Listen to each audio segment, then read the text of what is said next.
Sorry, you wanted me to start the intro? Yes. Okay. Hey everybody, it's your favorite real estate team out here doing another episode for the Trident Talk. Trident Talk. Trident Talk. So as you can tell that there's just a speaking gunner out in the background you cannot see. We are going to be talking about the exciting topic of stocks. And unfortunately, I am still new in the game and I don't want to give you guys false information. So we're going to give you the two that taught me how to get into stocks, Mike and josh.killian. Why'd you give him a last name? Because I didn't think he deserved it. What the heck? Hey everybody. What's happening, everyone? But are you guys excited to talk about these stocks? We are, because the year's about to wrap up, so it's a really good time to start looking annually at some things, and even some stuff that goes as far back as like a decade. Oh God, don't get me started. All right, I honestly didn't even know where to start, so let's take it back to the beginning. Oh yeah. That is not me, because my statistics only go back a year. Okay. So I don't know what you're... Yeah. So, if we were to go back to the beginning, we would talk about the origination of the stock market and the East India Trading Company and stuff like that. What is a stock? You know what it is? What is a stock, Mr. Killian? So a stock, if I remember correctly, is actually... I don't know where the actual... name stock originates from, but I do know that shares had come whenever the East India Trade Company needed funds for their ships so that they could go, I believe it was like trade spices, silks, stuff like that. They didn't have the funds necessarily up front. That East India Trading Company stuff. Oh yeah, and so they would go to some of the townsfolk and they would say, hey, here's our plan to do X, Y, and Z, or here's our plan for A, B, and C, so that when we return, we can receive X, Y, and Z, and we need some funds to get there that unfortunately we don't have. So we're promising you, and they would have like promissory note type stuff that would say, if you give us X amount of money whenever we come back successfully, we can pretty much guarantee that we will have had X, Y, and Z as a reward, and you will get some of those proceeds. Kind of like interest in a way. From their travels. And so that's kind of how the term shares came into play, which over the course of time had moderately made the current day stock market. Which eventually led to the founding of the New York Stock Exchange on March 8th, 1817 in Wall Street, New York, New York. Oh boy. And that is from Google. I don't know what the source is. It's just the first thing I typed in Google. So we're taking it with a grain of salt, ladies and gentlemen. Fast forward to all that. We're gonna fast forward a little under 200 years actually to the good old year. Under. So we're gonna fast forward to about the 1990s or so, and that comes up with our first topic, our first graph that ideally we get a nice little visage or image in. It's going to look a little something like this. I hope you got a good view of that. Basically, you see This is mainly for our eyes here. We'll see if we can put something up on screen for you so it's a little bit more crisper. Future Josh, I hope to God you have something here. Otherwise, it's going to be really awkward, man. It'll be just a slow zoom in on the hand. Oh, that's some quality ASMR audio. But no, that is a conglomeration of the some of the three big dogs, if you would, in the stock market: the Nasdaq, the S&P 500, and the Dow Jones. These are three stocks. They're not stocks per se. There are what's a good word for it? Like a good representation. There you go. The representation of the health of the New York Stock Exchange, which generally plays into a lot of other worldwide stock markets, whether it's the Chinese stock market, what do they call it in the UK? It's some whatever. It's something we don't invest in. Yeah, it's on my tongue. I can't think about it. Whatever. But that shows the continual growth of just overall blossoming health of the stock market or the New York Stock Exchange. However, like an overview. Yeah, it's nice. It's pretty. Look at it. Look at that positive relation over time. Anyone here that's taking statistics knows that good. Okay. See that from back there, Gunnar? Yeah. Not even close to the mic. He just gestures a finger disco. Looks like that. However, those of you that were playing along at home in the early 2000s, well, 2006, 2007, 2008, and 2009 happened. This is the market crash of the early 2000s, if you would, which I say that as if it's like 2070 and we're looking back almost a century at this point. Yeah. But for those of you that were dang. Someone told me it gets real. Yeah, Look down. Someone told me the other day we're actually closer to 2040 than we are 2000, and that just blew my mind. That is nuts. That's insanity. Because for me, I still process it as like 2015, 2010-ish. So the fact that it's 2020, ludicrous to me. But anyway, we're getting off track. So I think you have some actually decent numbers that help represent that, especially leading into this current year as well. Yes, so I went ahead because I know a lot of reason why we're actually doing this as well, because as it is approaching the holidays, kind of getting later in the year, it's nice to look back and see where we're expected to be going, even though you can't really predict the market overall. But with plans of what apparently could be a second quarantine, a dark winter is what I think they're calling like it. 6 to 8 weeks, they're saying, of like the entire country being shut down. Yeah, again. Pretty much again. So there's expected to be another crash in relation to that happening, if it indeed does. So a lot of people have been requesting to see some of these statistics, to see if we're in a stagnant place, if we've grown, if we've only declined since like March of this year. So as of today, so this would have been November 17th, I went off and I printed off 3 of the big boys out there, including the NASDAQ, the Dow Jones, and the S&P 500, so that we can take a look of November, December of last year as in relation to November and December of this year, going forward into 2021, so that we can see where we stand, so that if indeed a crash or a decline does start to happen, you can see how much that would drastically impact you, or maybe it won't impact you at all. Now let me ask, what did the crash of this year look like, and how do you think that's affected the projections? So looking back on it, so there is definitely a crash. If you look closely, paperwork, you gotta look at it with a microscope, but you can just see it. So let's start with the NASDAQ here. So overall, as of November 17th of last year to November 17th of this year, there has been a 39.17% increase. So a roughly 39%, 40% increase in the NASDAQ overall. So theoretically speaking, general gist of things, if you've been investing in some stocks on the NASDAQ, theoretically, for every $1, you would have made about 40 cents. That's some ludicrous return. I was going to say, that's some really amazing return on investment, if you ask me. That's in comparison to, like, the average rate of return is, like, what, 8%? Isn't it, like, 8%? 8 to 12%. Yeah, 8 to 12% through the stock market, and then 3% for real estate investments. So, which is nuts. Just to put that into perspective, 40%. 40%. That includes the recession that we had. This isn't like starting started investing at the lowest valley of the recession. No, this is just you started investing last year around this time of year, and then you went through the recession, didn't sell, mind you. You held on to it, you kept investing, and over the course of time, you made 40%. Now the projections, this is kind of the what ifs for that. This of course didn't happen. This is just some of the projections that would have occurred. You okay back there?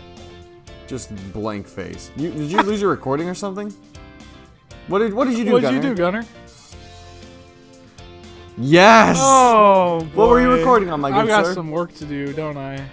That's okay. What were you recording on? It's like my phone.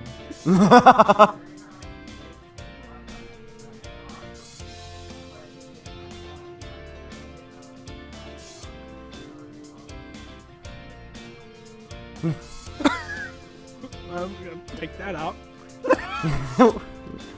Ladies and gentlemen, the first censorship. Stop! Censor! No, you're good. But yeah, and so the projections that they would have projected without the recession would have been between 40 and 60%. Quit looking at me like that. That is absolutely ridiculous. Yeah, it's insane. That the projections were rating between 40 and 60%. That didn't happen. That's, of course, that they were projecting to occur without the recession, and that's on the NASDAQ, of course. But what really did happen is 39.17%. That's authentic. 39.17%. For that's every ridiculous. dollar, you got 39.17 cents. Ludicrous returns. Continue. No, you're good. The Dow Jones, here's another big one out there. So currently, I should have read the what the current worth is actually as well. So $11,899.34 as of November 17th of 2020 is what the NASDAQ alone is. Is that what it closed at today? Yes, sir. Okay. The Dow Jones ranking in a whopping $29,783.35. That's as much as some of the investment properties we've seen this past week. I was gonna say that's as much as some properties we've seen. That's as much as some people make in a year. That's ridiculous. Insane. That is what it is currently as of November 17th. It closed from November 17th of last year to November 17th of this year at 6.23%. So not drastically large in comparison to the 40% that the NASDAQ was, but it's still like 4 or 5% bigger than most banks do if you're just saving your money. So still investing in the Dow Jones, even during the recession that occurred this year, would have still given you more profits at the end of the year than your average bank. Yeah, I mean, if you want to put these numbers into comparison to some other like rate of returns that you'll see, like, I mean, what's the safest way to have your money is in a savings account. Yeah. Okay, that's always there, handy, ready. You'll never have to wait to get your money out. But you're only going to get a rate of return of like, what, not even 1% nowadays? I think mine's like 0.5%. Yeah, I was going to say, through my bank, which will remain unnamed, is like not even 0.5%. It's like ridiculous. Ludicrously low. And then you like, I think the next step on the list would be to invest in like gold or something like that. They have that. And which is crazy to think. But that's like barely a percentage of a return. Then you can like look up to like, you know, you work your way up, eventually you get to Roth IRAs, mutual funds, and things like that. But those will yield, like, I mean, we've discussed in an earlier podcast about my Roth IRA specifically, and how I have like a 13 to 15% return. Put that in perspective, 40%, ladies and gentlemen. It's ridiculous. And we're not harping, like, we're not dissing banks, like saying that, you know, you shouldn't use a bank. If you want to use a bank, that's perfectly use a fine. bank. But in my opinion, so in Joshua.Killian's opinion, which could mean very little to a lot of people, I wouldn't use a bank as an investment strategy. It's just it's an older way of doing things. You know, years ago it was a safe way of holding your money. Exactly. Someone that has recently gotten the stocks, that hasn't been in the stock market as long as you guys have been. So would you say, as Michael was talking about, Roth IRA is giving him like a 14-15% return? What would it be smarter, just getting a Roth IRA? Say it. Roth IRA. Okay, real quick. Are you recording on your Bluetooth? Yes, I'm recording on yours. Okay, good. Just making sure. So, would that be a smarter so here's beginning point, or would you say like investing in like Robinhood would be a? So what I would say, hands down, is the first thing you need to do, and we discussed this in a previous podcast.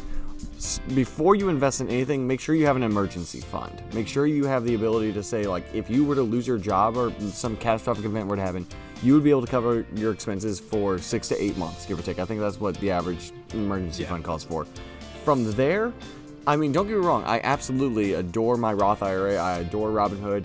There are pros and cons to each, though. Robinhood and, you know, individual stock investment has its risk. You have a thought?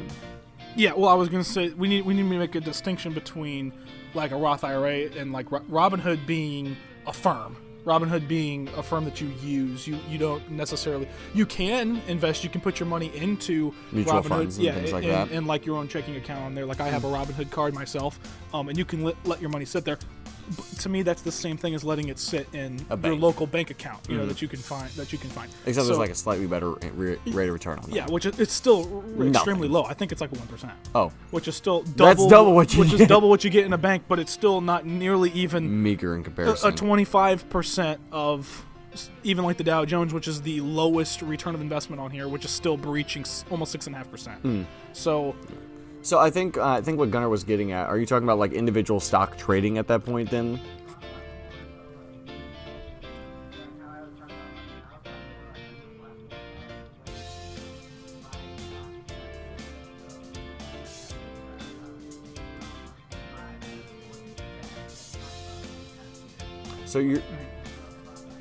So then you're saying, like, should I just buy something and hold on to it and just wait to look?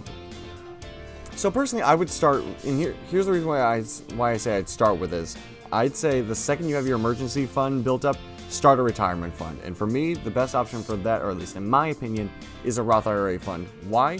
Because you quite literally are so like tempted to not touch it until you turn 69 and a half, because if you take it out before then, you get like huge tax not reductions, but like there's a bunch of like holes you have to jump through and fees and things like that, to where you won't get nearly the money that you actually have. So you're just incentivized to hold on to it until that point. It makes you like you're put off with your own money. Exactly. Which not a lot of people are going to like. That's why a lot of people enjoy banks because of how liquid it is. You know. But the flip side to that is the amazing rate of return. Now, in contrast, if you want to talk about day trading stocks and stuff like that, first and foremost, kudos to you if you want to do that. If you want to get into options trading and stuff like that, you can make a lot of money in that. However, it's the flip side of the coin where one side is incredibly safe and you don't have as high of a return, whereas you could potentially make, like, I don't even know, like, I don't even remember, like, Carnival, like the incident I had with Carnival a couple months ago with an 89,000% return. You know, you want to talk about that, I mean, there is so much risk involved in that. Like, the odds of that actually happening are 1 in, like, I can't even tell you. Whereas in comparison, you know, you're looking at, I mean, there's no risk involved with the other side. So it's a high risk equals high reward situation. Do you have a thought I can tell? Yes, sorry, I'm having a lot of thoughts. Go for it. Well, when it comes to risk and being conservative, risk versus conservative, that's why a bank is appealing to a lot of people. Is because you put your money in there, and it's not guaranteed to be safe. I want to say that, but theoretically, it is like 100 it's as million safe as more you times can get. safe. Yeah, as safe as you can get. And the idea with investments as well is the idea of how risk plays into that, and the thought of putting $5 into a bank is going to sit there and it's not going to change. The idea of putting $5 into a stock with the idea that a week from now it could be double, or a week from now it could be zero. And the fact that people don't like change, just overall, I think, not even change with money, but change in general. It's human nature. To not like that. Yeah. To fear the unknown. And so into the unknown. And so copyright strike. Red flag. Get flagged down. Taken down. Exactly. Channel canceled. We're a small channel. Please don't hurt us. Please, YouTube gods. We're just trying to do some good in business. We beg mercy, please. But a lot of people don't like change, and so when it comes to investing, we're not saying that it's as easy as investing to a bank, because it's not. There's a little bit of you have to be a little bit knowledgeable. You have to look into what you invest in and maybe why and all of that. But that's why I encourage people to watch our channel. Take an hour. Well, yeah, watch our channel. Shoot us a question, because we would love to be able to help you as much as possible. So follow us on our social medias. But I would rather take 1 or 2 hours. I'd rather have $200 cash in hand and take 1 or 2 hours to figure out how I'm going to make that $200 work for me, than to just have that redirected directly into an account that I am going to do zero things with. Passive income. So that's another big reason as of why we're talking about this today, because even with everything that happened in 2020, with how drastic the year has been, and we still have a month left, so we don't know what could happen. A lot that's could happen, winter especially with the lockdown that's allegedly coming. Yeah, so, St. Louis started Tuesday. Oh, yeah, that's right. St. Louis started Tuesday. God. Or I think it's like certain parts of St. Louis. Yes. But it did start Tuesday, so it started today. But today. It's a freedom. But this is just to show you the statistics that even with all of that happening, there is still major money works happening in the background for you. Like some of these projections, the projection for the Dow Jones without the recession, kind of like how we talked about the NASDAQ as well, was upwards between 12 to 15% without the recession, was where it was projected. Now that's a what if, what if the recession didn't happen, but it has been proven roughly on average 8 to 12%, and we'll see that with these last two specifically. So like the Dow Jones and with the S&P 500, they fall like right within that average medium. So even with all of the stuff that happened in 2020, it's still been a pretty stable market, and we recovered extremely quickly. Really well. Really, really well. Yes, sir. You in the back. 8 to 12% return on investment. So overall income coming back into you. Mm-hmm. For every $1 you get 8 cents to 12 cents on average.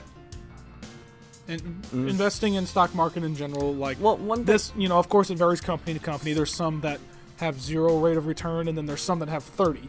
So 30 divided by 2 would be 15%. I think one thing that we could build on from this, or kind of emphasize, is that things like the NASDAQ, the S&P 500, especially the S&P 500, these are things that you can invest in. Like the S&P 500 especially is a conglomeration. It's a huge mutual fund of the 500 most trustworthy and reliable companies out there that are publicly traded.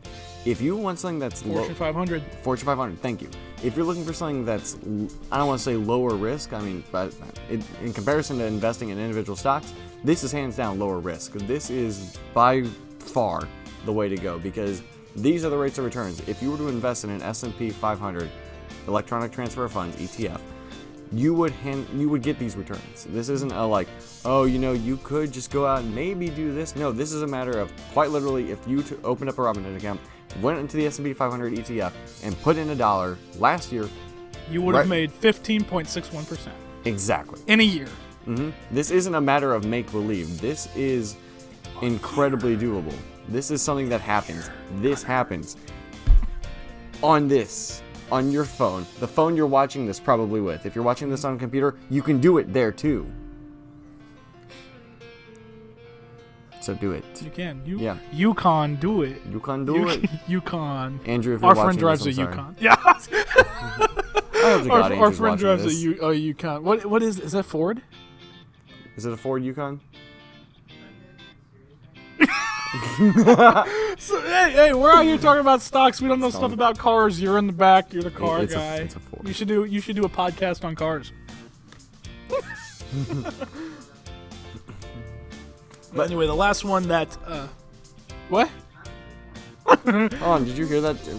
The empty chair is talking. Yeah, I know. I don't know where that's coming not from. Important. Man. Anyway, the last one that I have today is the S&P 500, and just as Mike was saying, as of November 17th of last year, within 1 year of November 17th of this year, you would have made an average of 15.61%.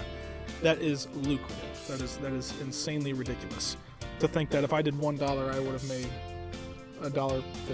Well, that sounds ridiculous, but on a little bit of a larger scale. If you did $100, 115, 1,000, $150 would have been added back into it, which is insanely crazy. But just as Mike was saying as well, this is stuff that you can do, and a lot of brokerages now that you can invest with on your phone, literally at the tap of a button. You don't have to buy the total amount of stock. You can buy in terms of fractional shares and stuff like that. And this is a whole different segment, a whole different video that we can make. But like Robinhood, I know we reference that a lot because Robinhood is it's my brokerage of choice. That's what we use. Really easy to use, really reliable.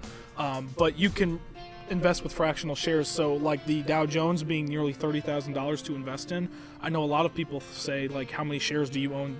That alone makes it think like you have to own one share. You have to buy the entire price point of one share. 0.01% of a share. But a lot of people don't know that like for as little as $5, you can own a fraction of the share and own like 0.006% of the share or whatever for $5.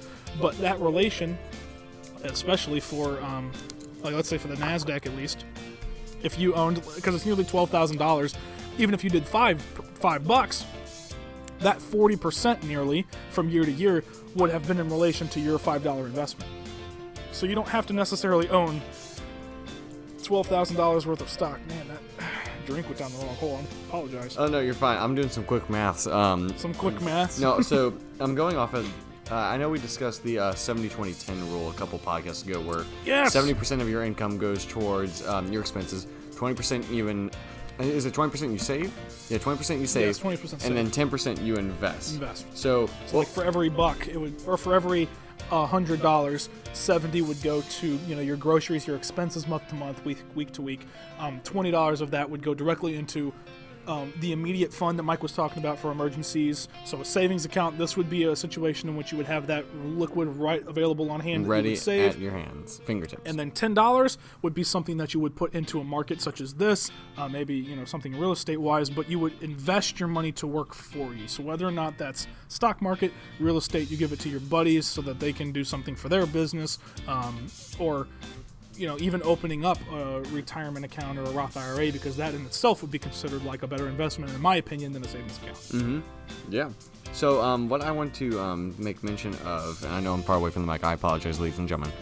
If you were to talk about the average American salary, which is, we talked about like $55,000, give or take. $56,000. So say you follow that rule of thumb and you take 10% and you invest it, right? 10% of $55,000. Do it in the NASDAQ, because I'm curious. NASDAQ, what was the rate of return on the NASDAQ? Nearly 40%. 40%? Do precise, so 39.17 in a year, just this year alone. Okay. So let's say let's say you were to take that amount, the $55,000 amount as an average American, and you were to take 10%, and you were to, so that's $5,500. And you took that $5,500, and I'm doing the math on my phone right now, so do humor me if I keep looking away. And you were to invest at a rate of 39. Are you doing 10% of the 55,000? Yes, that's $5,500. Okay, $5,500. $5,500, and of that, if you were to invest $5,500 in just 1 year at a rate of 39.17% returns, you would cash out at $7,654.35. To put that into perspective, if you would have made in a year $2,154.35 by quite literally doing extra nothing. dollars. So now, Extra just because money. I'm curious, really quick, do 5,500 divide that by 12. How much is that? Divided by 12, that's $458.33 to be exact. Well, okay. Oh, okay. So that's, what was it? 483. Yeah, $458. 458. So nearly $460 extra dollars a month.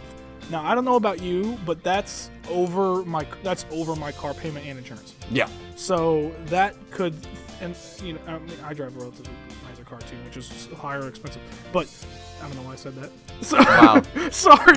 I'm gonna take that out of there. Yeah. But I was just trying to put it in perspective, like the average person taking in, a car, it's not going to cost them $500 a month. I don't know what their car payment plan is or something like that. But even smaller things like Netflix, Disney Plus, all of that would get paid for with that under there. So you would literally be you would be free to watch those things for free because your money that you invested is working and is paying you more. Now, what's even crazier is if you didn't touch it, the next year, let's say this is again a what if. But let's say the following year, it increased by the same amount. Oh, God. So now it's 40% of that amount if you didn't touch it. And then that's when you start jumping into the snowball and compound effect. Yeah. Now, these are obviously completely ludicrous examples that are incredibly unlikely.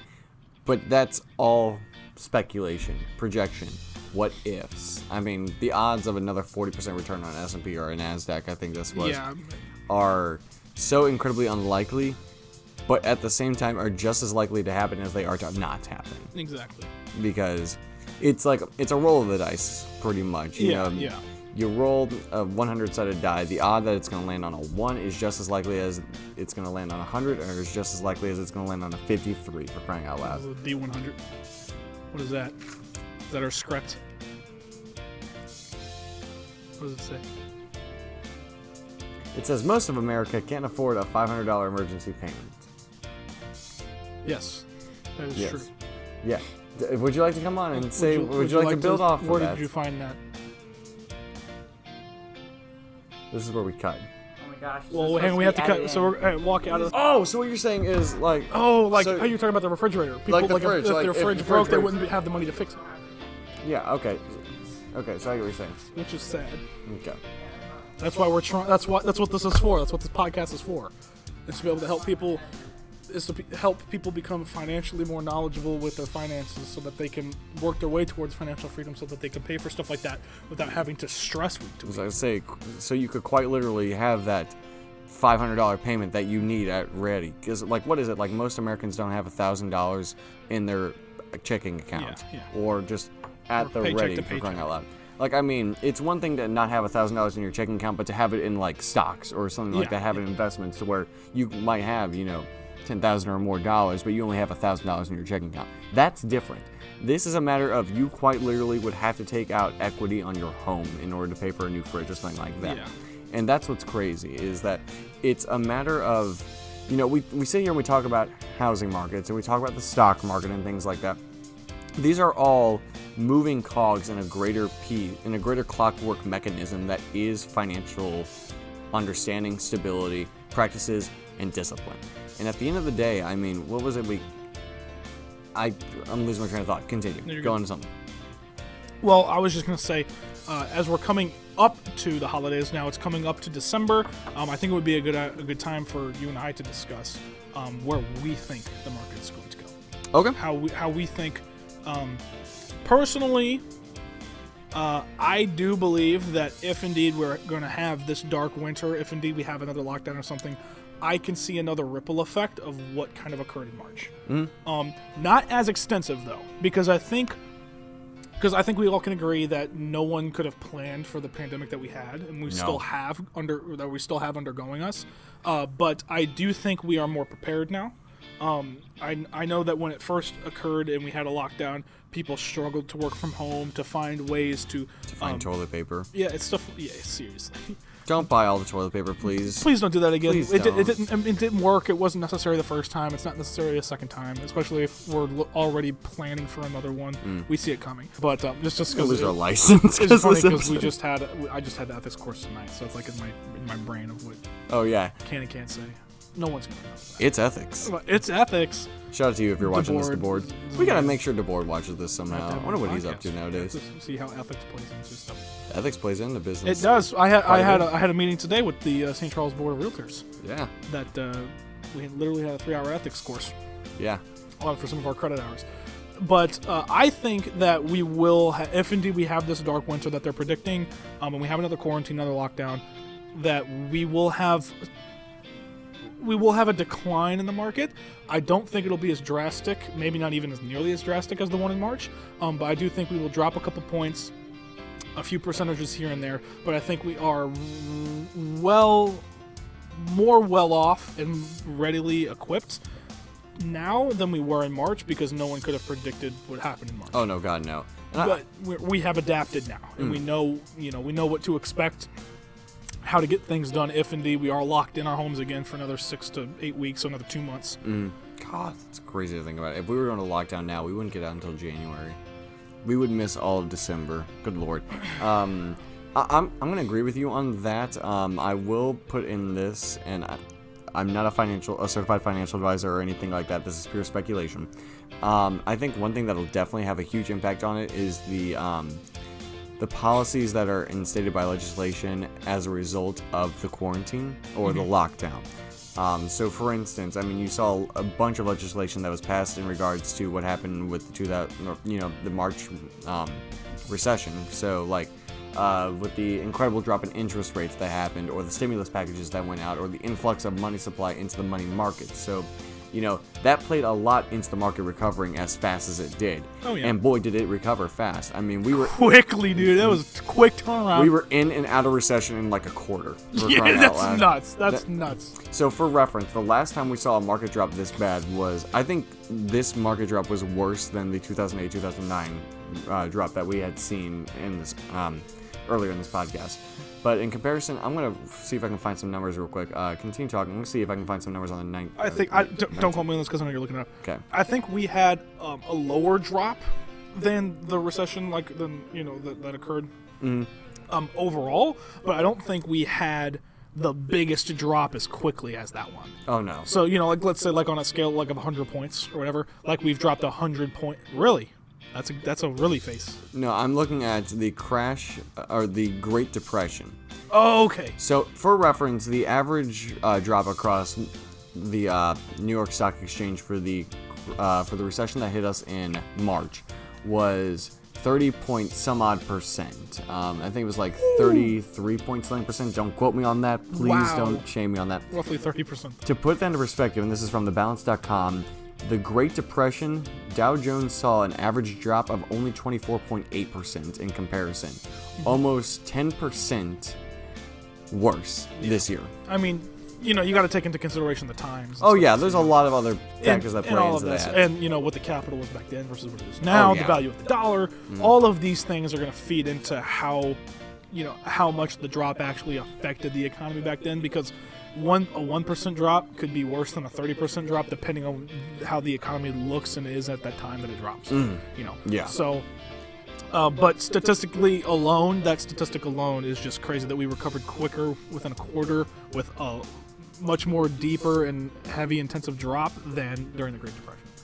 So, I mean, again... There's the capitalism. Again, with the economy being in the state that it was during the Great Depression versus the drop that happened now with how our economy is now, lots of factors play in, so you don't want to compare apples to oranges or whatever, but just statistically and numbers speaking, that is ridiculous. It's insanity. It's crazy. But yeah, that's why we wanted to have a podcast, have a quick video. Not really a quick video. Say quick. I'm looking at 36 minutes. Yeah, right but now. We wanted to have a video kind of diving into that as we're going forward because we're starting to. I'm starting to really watch now, thinking ahead because with as many people. What? As to what might happen in the next couple of weeks. Oh yeah. I'm looking forward to. I don't want to say I'm looking forward to getting another sale on stocks and stuff like that whenever they drop. But sorry. Question for the audience. So I know we're short on time, but I have 2 questions. So first question, knowing all those, I would say statistics you guys just said. Would you say that, in your opinion, do you think the stock market is going to crash? Not crash exactly like it did earlier in the year, but will it go down, I should say? Mm-hmm. That's a good question. Are you asking me or are you asking the audience? No, he's asking them. Well, I was kind of going to ask them that as well. You should leave that down in the comments below and let us know. Let us your thoughts. Yeah, let us your thoughts. Let us your thoughts. We don't grammar very much goodly. So, but let us know what your thoughts are English because it's going to be a good talking point. It's going to be a good talking point. You're definitely going to be able to see some feedback and some future content from us covering what does happen, whether it goes up, down, horizontal, or sideways. So. It's 2020. I feel like that's possible. Yeah. So I'm just trying to think about what would happen if the stock market went sideways. We'd be messing with time then. The quantum space-time continuum. You've heard of space-time. Now here's space stonks. So just keep on a lookout there, and I hope we were able to shed some light on some questions that a lot of you have had, and just looking forward. Hopefully we've shed some light on how you can be a little bit more financially responsible for yourself to put yourself in a better financial situation so that you can be a little bit more knowledgeable so that you can get the most bang for your buck literally out of the value of your dollar. So that, yeah. Gunnar, you said you had a second question. Yes, you did say that. No, you're cutting it? You're just cutting it? Okay. That's fine. The world will never know what his question is. What do you think his question was, audience? I'll present the second question. What do you think Gunnar's second question was? Ask it in the comments below, and you might just get a feature on the next video. Put your comment up here, if it is indeed right. Yeah, it's going to be great. But thank you for joining us today, seriously. Yeah, it's been an absolute pleasure talking about stonks. So with that, we will see you guys next week. Anything you want to say to wrap up, Gunnar? Had a good time in the booth back there? From distance. It was a blast! See you guys in the next one. All right, see y'all.